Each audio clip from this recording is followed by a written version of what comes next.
Que feriez-vous si, à 13 ans à peine, vous vous prévenez de votre mariage arrangé avec un homme de 60 ans? Oui, oui, on vous prévient, on vous demande pas, on vous prévient. Alors que vous avez justement été excisé à l'âge de 5 ans pour éviter toute relation sexuelle.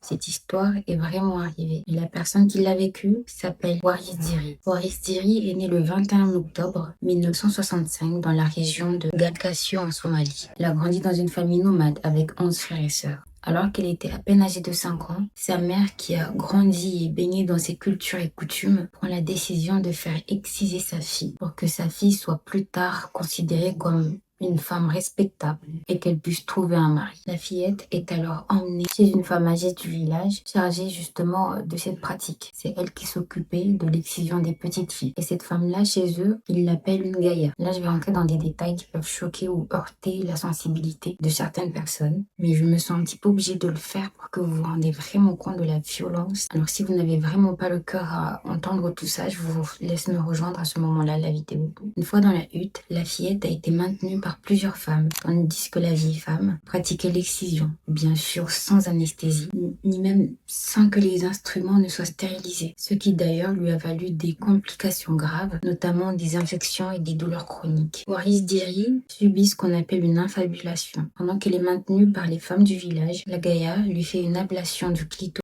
et des petites lèvres, suivie d'une suture pour fermer l'ouverture du vagin. Après la procédure, la petite fille a souffert pendant longtemps dû à la cicatrisation lente et difficile. Elle a été contrainte à rester allongée pendant plusieurs jours pour éviter de bouger. Et elle rencontrait des difficultés à uriner tant la douleur était vive. La fillette a vécu un véritable calvaire.